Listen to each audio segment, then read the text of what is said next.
जय हिंद दोस्तों, कैसे हैं आप सब। तो आशा करते हैं कि आप सब अच्छे होंगे। और आज से हम लोग शुरू कर रहे हैं बिहार पुलिस कांस्टेबल के लिए नया प्रैक्टिस सेट, जो कि हम लोग का ये चक्षु प्रकाशन का प्रैक्टिस सेट है। आप सभी को पता होगा कि अभी जो है बिहार पुलिस में 21,000 जो है 391 पदों पर नई वैकेंसी आने वाली है। तो उसके लिए जो आप लोग अभी से तैयारी करना शुरू कर दीजिए। और इसका जो क्लास होगा आपको प्रतिदिन शाम 8 बजे लाइव प्रोवाइड किया जाएगा। तो आप लोग जो है प्रतिदिन लाइव क्लास में जुड़िएगा। और यह जो हम अभी आपको प्रैक्टिस सेट शुरू कर रहे हैं, तो यह चक्षु प्रकाशन का नया प्रैक्टिस सेट है। यह जो है बिल्कुल नया प्रैक्टिस सेट, यह भर्ती 2023 के लिए तैयार किया गया है। तो आप लोग जो है अभी से इसका प्रैक्टिस सेट जो है प्रतिदिन एक एक सेट लगाइएगा। इसमें टोटल जो आपका 20 प्रैक्टिस सेट है, तो हम लोग जो है इसको 20 दिनों में कंप्लीट कर लेंगे। चलिए हम लोग इसको शुरू करते हैं। और जो आप लोग जो है प्रतिदिन शाम 8 बजे जो है आप लोग लाइव क्लास में ज़रूर जुड़िएगा और अपना एक एक सेट जो है कंप्लीट करते रहिएगा। इसका जो विशेष सूची देख लीजिए। यदि आप इसको खरीदना चाहते हैं इस बुक को, तो इसका कीमत जो है आपका 180 रुपया लगने वाला है। आप लोग इसको खरीद कर भी एक एक सेट प्रतिदिन लगा सकते हैं। इसमें आपको 5 जो है प्रीवियस ईयर का प्रश्न पत्र और 20 जो है मॉडल प्रैक्टिस सेट देखने को मिलेगा, जो कि मैं आपको प्रतिदिन एक एक सेट जो है शाम 8 बजे लाइव आपको सॉल्व कराऊंगा। तो चलिए हम लोग इसको शुरू करते हैं। यहाँ से हम लोग का जो प्रैक्टिस सेट है दोस्तों, वह पेपर 1 शुरू हुआ। यदि आपको इसका PDF चाहिए तो वीडियो के डिस्क्रिप्शन में टेलीग्राम का लिंक दिया गया, आप लोग जो टेलीग्राम ज्वाइन कर लीजिए। पहला प्रश्न हम लोगों का ये रहा। प्रश्न है कि हरित क्रांति से किस भारतीय प्रधानमंत्री का नाम जोड़ा जाता है। दोस्तों ये प्रश्न है कि हरित क्रांति से जो है किस भारतीय प्रधानमंत्री का नाम जोड़ा जाता है। तो यह जोड़ा जाता है स्वर्गीय लाल बहादुर शास्त्री का। स्वर्गीय जो है लाल बहादुर शास्त्री का नाम जोड़ा जाता है। आपको याद होगा भारत में जो हरित क्रांति है ये कब आई थी। तो यह आई थी 66 से 67 में। ठीक, 1966 से 67 में जो है भारत में हरित क्रांति आई थी। चलिए दूसरा प्रश्न है कि कृषि भारत की आत्मा है, और यह कथन जो है किसने दिया था। कृषि जो है ये भारत की आत्मा है, और यह जो स्टेटमेंट है, यह कथन जो है ये किसने दिया था। तो यह दिया गया था महात्मा गांधी के द्वारा। ठीक, किसके द्वारा, महात्मा गांधी के द्वारा दोस्तों दिया गया था कि जो कृषि है यह भारत की आत्मा है। तीसरा प्रश्न है कि भारत में विदेशी विनिमय प्रबंधन अधिनियम फेमा कब लागू किया गया। फेमा जो है भारत में कब लागू किया गया। तो दोस्तों याद रखिएगा यह सन 2000 में लागू किया गया था। ठीक, 1 जून 2000 सन 2000 को 1 जून सन 2000 को जो है फेमा लागू किया गया। एक आदर्श एमीटर एवं एक आदर्श वोल्ट मीटर के प्रतिरोध हैं क्रमशः। तो यह क्रमशः 0 और अनंत होंगे। कितना, 0 और अनंत होंगे। पांचवा प्रश्न है कि एक माध्यम का अपवर्तनांक m किस पर जो है निर्भर करता है। तो यह निर्भर करता है माध्यम का तापक्रम, आपतित किरण का तरंग दैर्घ्य और माध्यम की प्रकृति एवं भौतिक अवस्था, उपयुक्त सभी पर जो ये निर्भर करता है। छठा प्रश्न देखा जाए। प्रश्न है कि निम्नलिखित धातुओं को जल के क्रियाशील के आधार पर बढ़ते क्रम में व्यवस्थित कीजिए। देखिए दोस्तों इसको बढ़ते क्रम में व्यवस्थित करना है। तो कौन होगा, सबसे पहले कौन होगा। सबसे पहले हम लोगों का लोहा होगा, लोहा के बाद जस्ता होगा, जस्ते के बाद मैग्नीशियम, और अंत में जो होगा वो सोडियम होगा, जो कि हम लोग का ऑप्शन बी करेक्ट होगा। ठीक, याद रखिएगा ऑप्शन बी जो है कोड भाषा में सही है। चलिए सातवां प्रश्न है कि सूची 1 को सूची 2 से सुमिलित कर जो है निम्न कूट की सहायता से सही उत्तर जो है चयन कीजिए। देखिए यहाँ पर सूची 1 है। तो देखिए दोस्तों ये जो ऊष्मा एवं विद्युत का सर्वोत्तम चालक, देखिए यहाँ पर ऐसे ऊपर नीचे किया गया है, तो आप लोग थोड़ा ध्यान दीजिएगा। देखिए हम आपको बता रहे हैं ऊष्मा एवं विद्युत का जो सर्वोत्तम चालक होगा कौन सा होगा। तो वह होगा, इसमें क्या क्या दिया गया, एल्यूमिनियम है, सीसा है, सोना है और लिथियम है। तो हालांकि इसमें ऊष्मा एवं विद्युत का जो सर्वोत्तम चालक होगा दोस्तों वह चांदी होगा। ठीक है, और फिर है सर्वाधिक पाया जाने वाला धातु, तो वह हो जाएगा एल्यूमिनियम। सर्वाधिक आघात वर्धेय धातु कौन सा होगा, तो वह हो जाएगा सोना।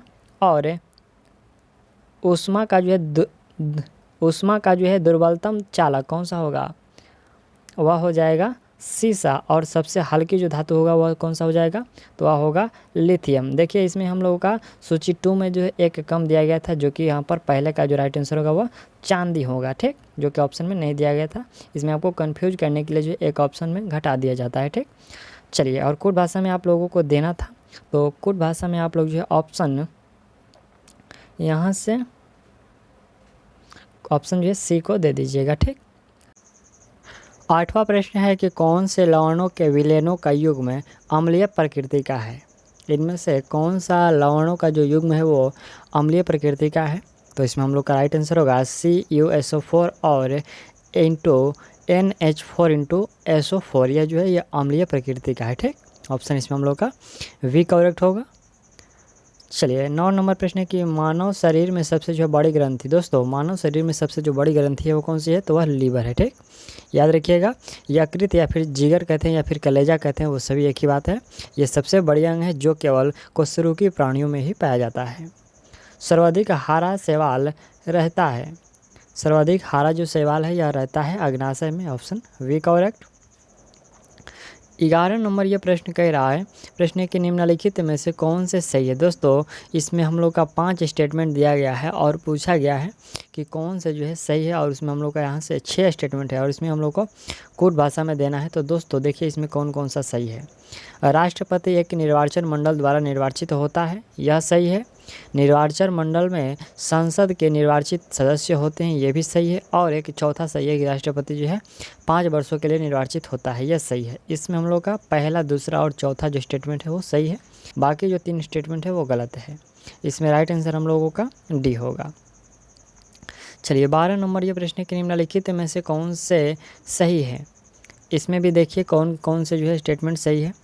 तो इसमें कितना दिया गया है, इसमें 4 है और चारों के चारों सही है। दोस्तों उच्च न्यायालय के न्यायाधीश की नियुक्ति जो है राष्ट्रपति द्वारा की जाती है, बिल्कुल सही है। राष्ट्रपति भारत के मुख्य न्यायाधीश से परामर्श लेकर उच्च न्यायालय के न्यायाधीश की नियुक्ति करते हैं, ये भी सही है।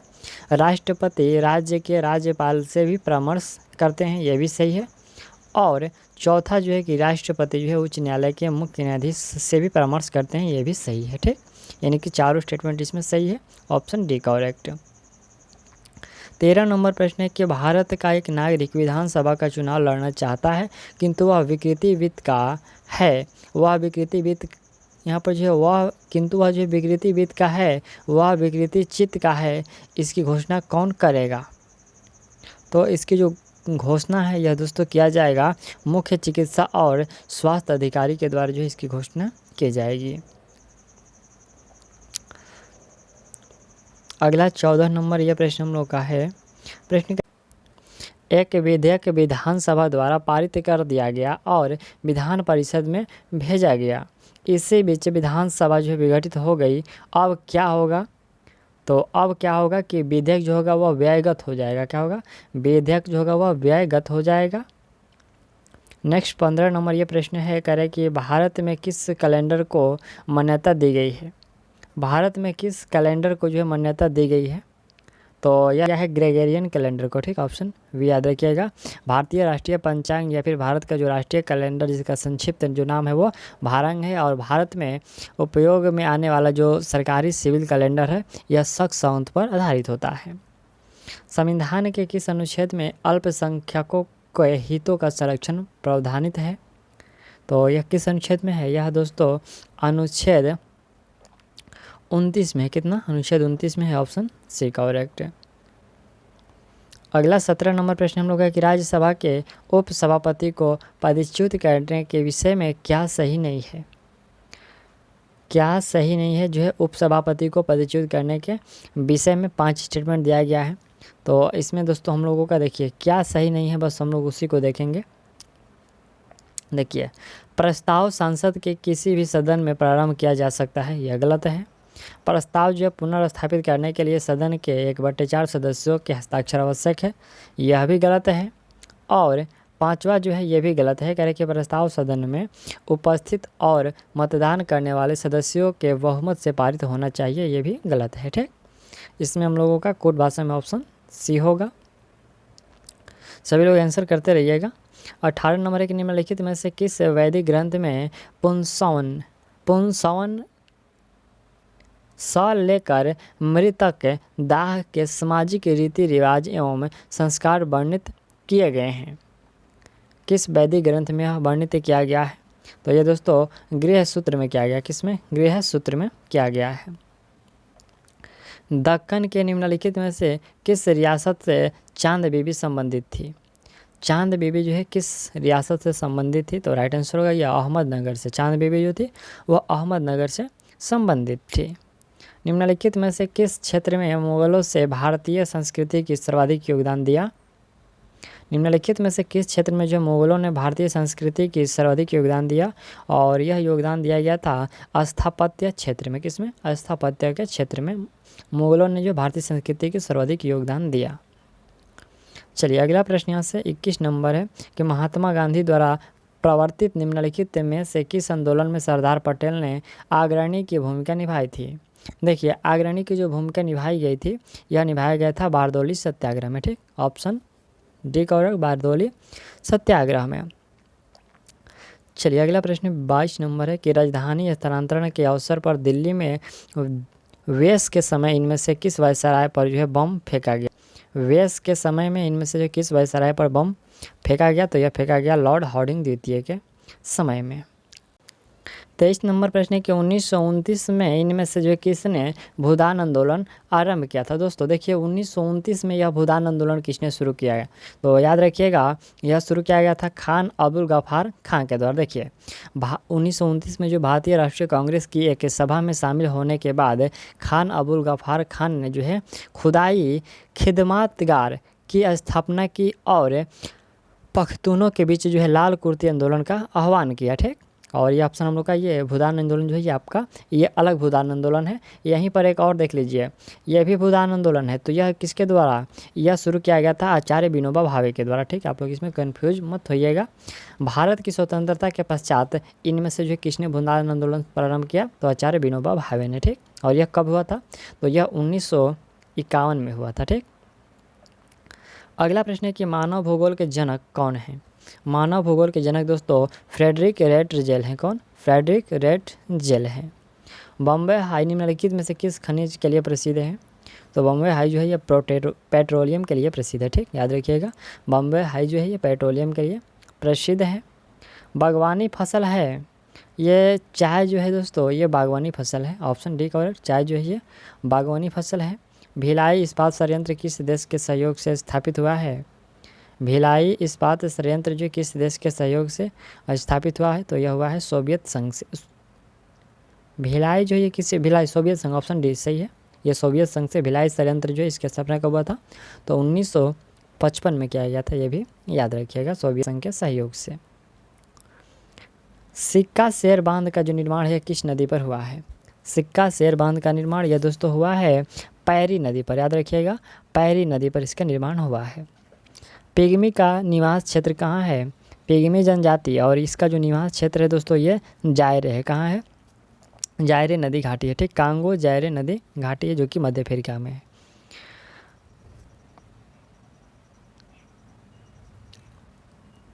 इकतीस नंबर यह प्रश्न है कि विश्व में जनसंख्या का घनत्व प्रति वर्ष जो है प्रति वर्ग किलोमीटर कितना है? तो यह है 33 है। भारतीय अर्थव्यवस्था के द्वितीय क्षेत्र में किसे शामिल नहीं किया गया है? द्वितीय क्षेत्र में किसे शामिल नहीं किया गया है?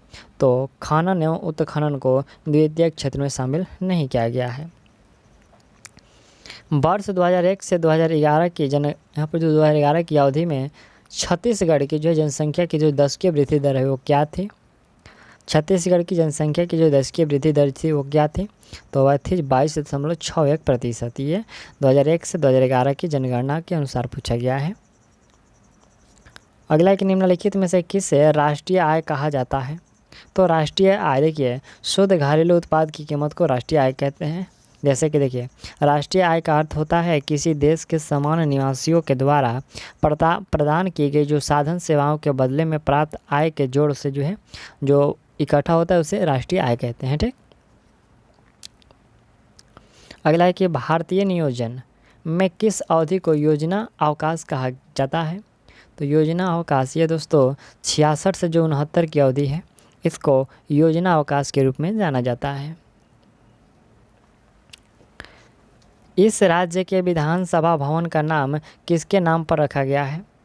इस राज्य के विधानसभा भवन का जो नाम है किसके नाम पर रखा गया है? तो यह रखा गया है मिनी माता के नाम पर। ठीक, ऑप्शन सी मिनी माता के नाम पर। देखिए छत्तीसगढ़ की जो पहली महिला सांसद मिनी माता ने अपना पूरा जीवन मानव समाज के उत्थान और महिलाओं को अधिकार दिलाने के लिए जो है समर्पित कर दिया था। ठीक, और उसी के जो है नाम पर भवन का जो है नाम रख दिया गया। ठीक, विधानसभा भवन का नाम जो है किसके नाम पर, तो मिनीमाता के नाम पर। इस राज्य की विधानसभा में यहाँ पर जो प्रतिपक्ष का नेता कौन है? इस राज्य की विधानसभा में जो प्रतिपक्ष के नेता हैं पूछा गया कौन है, तो वह हैं धर्मलाल कौशिक हैं। ऑप्शन है धर्मलाल कौशिक हैं। ठीक, धर्मलाल कौशिक जो है अध्यक्ष जनता पार्टी छत्तीसगढ़ विधानसभा में जो नेता प्रतिपक्ष हैं। अगला है कि गुरु घासीदास राष्ट्रीय उद्यान जो है इस राज्य के निम्न में से किस जिले में स्थित है? तो यह है दोस्तों कोरिया में। कहाँ? कोरिया जिले में। Option we correct. कैसीटेराइड अयस्क इस राज्य में कहाँ पाया जाता है? कैसीटेराइड जो अयस्क है इस राज्य में कहाँ पाया जाता है? तो ये दंतेवाड़ा में पाया जाता है। कहाँ? दंतेवाड़ा में। ठीक, देखिए कैसी जो टेराइड अयस्क टीन अयस्क के नाम से भी जाना जाता है और यह जो है भारत में छत्तीसगढ़ राज्य का इस अयस्क का एकमात्र उत्पादक जो राज्य है वो है छत्तीसगढ़ का जो जिला है वो है दंतेवाड़ा है। कौन? दंतेवाड़ा। नेक्स्ट प्रश्न है हम लोग का ये 40 नंबर प्रश्न है कि निम्नलिखित में से किस जलप्रपात को भारत का नियाग्रा जलप्रपात कहा जाता है? दोस्तों भारत का नियाग्रा जलप्रपात जो कहते हैं वो कहते हैं चित्रकूट को। अंडमान निकोबार द्वीप समूह के किस द्वीप का नाम नेताजी सुभाष बोस द्वीप? तो यह रखा गया है दोस्तों रॉस द्वीप का नाम बदल करके। ठीक, प्रधानमंत्री जो है 3 द्वीपों का नाम अंडमान निकोबार के जो है 3 द्वीपों का नाम बदल करके चेंज किया है। रॉस द्वीप का नाम बदल करके नेताजी सुभाष चंद्र कर दिया गया है और नील द्वीप को चेंज करके शहीद द्वीप कर दिया गया है और हैवलॉक द्वीप का नाम जो चेंज करके स्वराज द्वीप कर दिया गया है। तो 3 को जो चेंज किया गया है नाम प्रधानमंत्री मोदी के द्वारा। चलिए अगला 42 नंबर है कि वंदे भारत एक्सप्रेस दिल्ली को किस शहर से जोड़ती है? तो यह दिल्ली को बनारसी से जोड़ती है। ऑप्शन बी दोस्तों दिल्ली को बनारसी से। 42 तक जो हम लोग का प्रश्न था इसको कंप्लीट कर लिए। इस सेट में आपका जो अंग्रेजी और गणित का प्रश्न है उसको आपको छोड़ दिया जा रहा है। ठीक, जितने भी इसमें आपका जीके और हिंदी का जीके जीएस करंट अफेयर और हिंदी का जो प्रश्न है उन्हीं प्रश्नों को आप देखेंगे। ठीक, चलिए अगला जो प्रश्न हम लोग का ये देखिए 63 नंबर से शुरू हुआ जो कि हिंदी का है और भी यहाँ पर जो है जीके और साइंस का प्रश्न है। निम्नलिखित शब्दों में से कौन सा शब्द जो है हिंदी भाषा के शब्द भंडार में शामिल तद्भव शब्द है? तद्भव शब्द है कौन सा? तो ये है पंख जो है ये तद्भव शब्द है। ठीक, और इसका यदि PDF चाहिए तो वीडियो के डिस्क्रिप्शन में टेलीग्राम का लिंक दिया गया है, आप लोग जो टेलीग्राम ज्वाइन कर लीजिए। वहाँ पर आपका मैथ का सॉल्यूशन और जो अंग्रेजी का प्रश्न है वो सभी देखने को मिल जाएगा। 64 नंबर है कि निम्नलिखित चारों विकल्पों में प्रथम शब्द के जो है बाद 3 अन्य शब्द है। इनमें से प्रथम शब्द के एक अनेकार्थी शब्द का जो सही विकल्प कौन सा है? तो वह है नाग पर्वत, पेड़ और सांप। कौन सा? नाग पर्वत और पेड़ और जो है सांप होगा। Option B correct. 65 नंबर ये प्रश्न है कि निम्नलिखित में से कौन सा शब्द कंज शब्द का पर्यायवाची शब्द नहीं है? कंज का पर्यायवाची मंदिरा जो है नहीं होगा। बाह्य प्रयत्न के आधार पर जो है वर्णों के मुख्यतः कितने भेद हैं? तो वर्णों के मुख्यतः 2 भेद हैं। ठीक, अल्प प्राण और जो है महाप्राण। ठीक है, वर्णों के यहाँ पर पूछा गया है कि बाह्य प्रयत्न के आधार पर वर्णों के मुख्यतः कितने भेद हैं? तो 2 भेद हैं। कौन कौन से? तो अल्प प्राण और जो है महाप्राण। 67 नंबर प्रश्न है कि शास्त्रों की बात में कविता का जो है दखल समझना यह भी जो है धर्म है, यह भी जो है धर्म के विरुद्ध है और इस वाक्य में यह जो किस प्रकार का सर्वनाम है? यह जो है यहाँ पर जो कि देखिए यहाँ पर यह दिया गया है, यह किस प्रकार का सर्वनाम है? तो यह दोस्तों सर्वनाम है निश्चयवाचक सर्वनाम। ऑप्शन बी निश्चयवाचक सर्वनाम है। निम्नलिखित में कौन सा वाक्य शुद्ध है? कौन सा वाक्य शुद्ध है? तो इसमें हम लोग का इसमें कहा गया है उपयुक्त में से सभी नहीं है। इनमें से इतने में जो है क्या देखते हैं कि सामने नंगी तलवार लिए वह खड़ा है। दूसरा है कि वह अनेक वर्षों से वहाँ पढ़ता था और पढ़ता था, ये दोस्तों दूसरा गलत है। तुम्हारे पिताजी को आने दो तो तुझे मैं मज़ा सिखाता हूँ। दोस्तों इसमें देखिए क्या है ना कि दूसरा जो है गलत है, ठीक है, दूसरा गलत है और पहला जो है और पहला और जो तीसरा है ये सही है, ठीक। इसमें उपयुक्त में से सभी ऑप्शन नहीं होंगे, बस दूसरा इसमें गलत है, दो सही है। निम्नलिखित में से यन संधि शब्द का उदाहरण कौन सा है? तो मनो प्लस अंतर, मनोअंतर, ये सही है, यन संधि शब्द का उदाहरण है ये।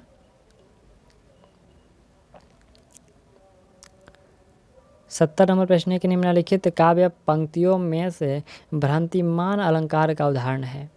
भ्रांतिमान अलंकार का उदाहरण दोस्तों कौन सा है?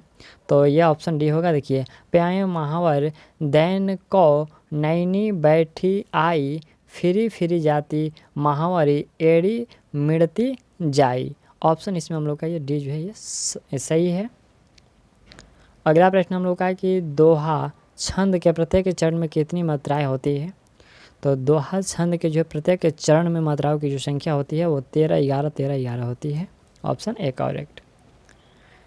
अगला प्रश्न है कि निम्नलिखित में से कौन सा शब्द जो है अ उपसर्ग युक्त है?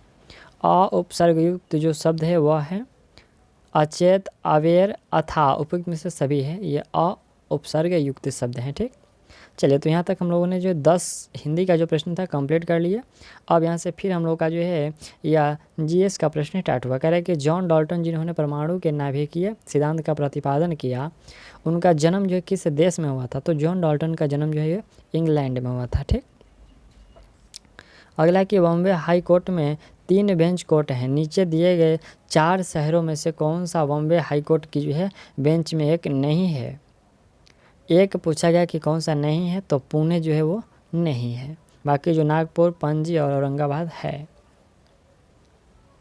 नीचे हिंदी फिल्म में संगीत निर्देशकों की जोड़ी दी गई है, इनमें कौन सा एक आपस में सगे भाई हैं? दोस्तों आपस में एक सगे भाई जो हैं ये कल्याण जी और आनंदी जी। कल्याण जी और आनंदी जो है ये आपस में एक सगे जो है भाई है, ठीक। ये हिंदी फिल्मों के निर्देशन से संबंधित है और ये निर्देशक हैं और ये दोनों जो है सगे भाई हैं। चलिए, अगला प्रश्न है कि साइकिल और कारों में बॉल बेयरिंग का प्रयोग होता है क्योंकि? बॉल बेयरिंग का प्रयोग इसलिए होता है क्योंकि पहिया और धुरी के बीच जो है संस्पर्श का प्रभावी क्षेत्र जो है बढ़ जाता है, इसलिए जो है बॉल बेयरिंग का प्रयोग किया जाता है साइकिल और कारों में।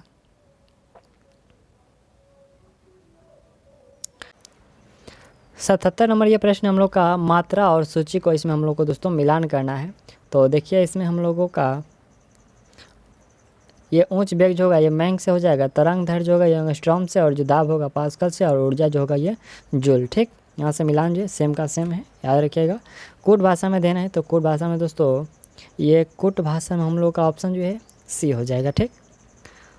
चलिए, अगला यहाँ से 78 नंबर प्रश्न है कि प्रकृति के ज्ञात बलों को 4 वर्गों में विभाजित किया जा सकता है, जैसे कि गुरुत्व, विद्युत चुंबकत्व, दुर्लभ नाभिकीय बल और जो है प्रबल नाभिकीय बल। उनके संदर्भ में निम्नलिखित कथन में से कौन सा एक जो सही नहीं है? तो विद्युत चुंबकीय सिर्फ जो है विद्युत आवेश वाले कणों पर जो है क्रिया करता है, यह सही नहीं है। 79 नंबर प्रश्न है कि गैलीलियो के गिरते वस्तु के नियम को और जो है किस नाम से जाना जाता है? तो इसे और जो है न्यूटन का पहला नियम के नाम से जाना जाता है। एक ठोस डिस्क और एक ठोस गोला दोनों समान द्रव्यमान और समान त्रिज्या के हैं, इनमें से किस एक का जो जड़त्व घूर्ण उनके द्रव्यमान केंद्र के पारित अधिक है? तो यह डिस्क का जो है अधिक होगा, ऑप्शन है डिस्क का जो है वो अधिक होगा। अगला है कि एक विद्युत परिपथ के निम्नलिखित भाप पर विचार कीजिए। निम्नलिखित भाप पर इसमें हम लोगों को दोस्तों विचार करना है, और ये कह रहे हैं कि विद्युत परिपथ के दिए गए भाग में कुल वैद्युत जो है प्रतिरोध कितना है? कुल वैद्युत जो इसमें हम लोगों को प्रतिरोध पूछा गया कि कितना है, तो राइट आंसर होगा 15/7 ओम है। कुल वैद्युत जो प्रतिरोध है वो कितना है? 15/7 ओम।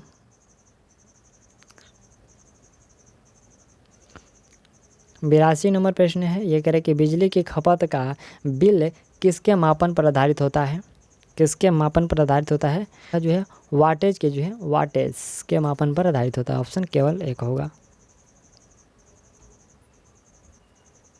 एक सुरंग में 1000 वाट क्षमता वाले 5 बल्ब जो है लगातार 20 घंटे तक जलाए जाते हैं, तो संपूर्ण विद्युत खर्च होगा कितना? संपूर्ण जो होगा ये 10 यूनिट होगा। ठीक, एक बल्ब जलने पर जो है कुल विद्युत खपत जो होगा किलोवाट घंटा होगा, तो इसलिए यहाँ पर वाट गुणे घंटा 100 गुणे 20 कितना? 20 घंटा है, और बटे में 1000 होगा, तो ये 2 जीरो से 2 जीरो कट गया, 1 जीरो से 1 जीरो, पर 2 यूनिट होगा दोस्तों, 2 यूनिट होगा, 10 यूनिट नहीं, सॉरी हाँ, और 5 बल्ब है ना, 5 बल्ब है तो 2 5 10। ठीक, 10 यूनिट, ऑप्शन सी करेक्ट। चलिए अगला 84 नंबर है कि यदि आप स्थिर वायु में धूल कणों को देखने के लिए एक सूक्ष्मदर्शी का प्रयोग करें तो वो आपको हर समय इधर उधर चलते हुए दिखाई देंगे। इस परिघटना को क्या कहेंगे? तो घटना को ब्राउनी प्रभाव कहेंगे। क्या कहेंगे? ब्राउनी प्रभाव, ऑप्शन वी करेक्ट। दूध को दही में परिवर्तित करने की प्रक्रिया कहलाती है, तो वह जो है खमीर उठाना, यानी कि जो है खमीरीकरण कहलाती है। पानी से लोहा तथा मैग्नीज किस प्रक्रिया से हटाए जाते हैं? तो यह हटाए जाते हैं क्लोरोनीकरण के द्वारा। क्लोरोनीकरण के द्वारा जो है मैग्नीज, यहाँ पर पूछा गया कि पानी से जो है लोहा तथा मैग्नीज जो है किस प्रक्रिया से हटाए जाते हैं? तो क्लोरोनीकरण द्वारा। अल्फा कण के 2 धन आवेश होते हैं, इसका द्रव्यमान लगभग बराबर होता है। लगभग जो है ये हीलियम के 1 परमाणु के बराबर होता है। परमाणु में कक्षकों को भरने का जो है क्रम नियंत्रित होता है, और यह नियंत्रित होता है अफबाउ सिद्धांत के द्वारा। अफबाउ सिद्धांत के द्वारा। नेक्स्ट प्रश्न यहाँ से 89 नंबर, ये दोस्तों हम लोगों का प्रश्न है, सूची 1 को सूची 2 के साथ सम्मिलित कीजिए और सूचियों के नीचे दिए गए जो कूट का प्रयोग कर सही उत्तर का चयन कीजिए। विशिष्टता और कण है, तो चलिए हम लोग इसको देखते हैं। ये शून्य जो है द्रव्यमान, तो ये हो जाएगा न्यूट्रिनो से।